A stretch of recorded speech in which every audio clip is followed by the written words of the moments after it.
Hey, it's Dan Zimmerman. Welcome to Illustrate to Educate. Don't forget to like and subscribe to support more simple and objective videos on topics that matter. What is fascism? In this video, we'll dive into everything you need to know about it.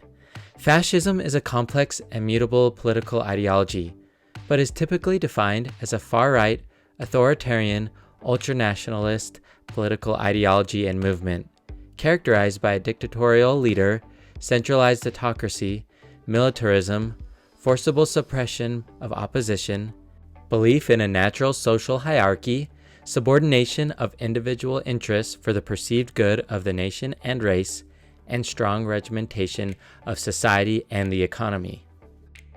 The word comes from the Italian fascio, meaning a bundle or a group, and is considered a term for a militant brotherhood.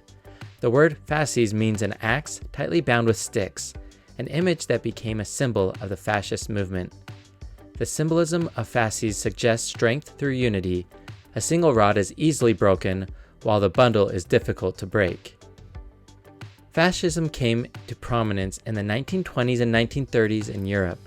The most notorious examples of fascist governments have been Bennito Mussolini's National Fascist Party in Italy from 1922 to 1943, and Adolf Hitler's National Socialist German Workers' Party, the Nazi Party, from 1933 to 1945. Other countries have also been ruled in the 20th century by fascist regimes, such as Francisco Franco in Spain and Juan Perón in Argentina. According to some definitions, fascism rejects assertions that violence is inherently bad and views imperialism, political violence, and war as a means to national rejuvenation. Fascists often advocate for the establishment of a totalitarian one-party state and for a dirigist economy with the principal goal of achieving autarky, national economic self-sufficiency, through protectionist and economic interventionist policies. Fascism's extreme authoritarianism and nationalism often manifests as belief in racial purity or a master race, usually blended with some variant of racism or bigotry against a demonized other, such as what was seen with Jews during the Hitler era. Ideas such as these have motivated fascist regimes to commit genocides, massacres, forced sterilizations, mass killings, and forced deportations.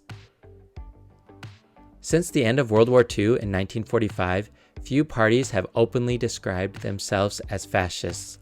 The term is more often used derogatorily by political opponents. The descriptions of neo-fascists and post-fascists are sometimes employed to describe contemporary parties with ideologies similar to or rooted in 20th century fascist movements. Core fascist ideologies and goals similar to those of Hitler and Mussolini are still present in populist organizations today and continue to shape fascist movements in countries around the world, particularly where their leaders are, number one, someone who claims to speak for a whole nation or group, 2, is utterly unconcerned with the rights of others, and 3, is willing to use violence and whatever other means are necessary to achieve the goals he or she might have. Some opposition groups have adopted the label anti-fascist or Antifa to signify their stance. What are your thoughts about fascism? If you enjoyed this video, please like and comment and subscribe to Illustrate to Educate. Also, check out some of my other videos to the right for more simple and objective videos on topics that matter.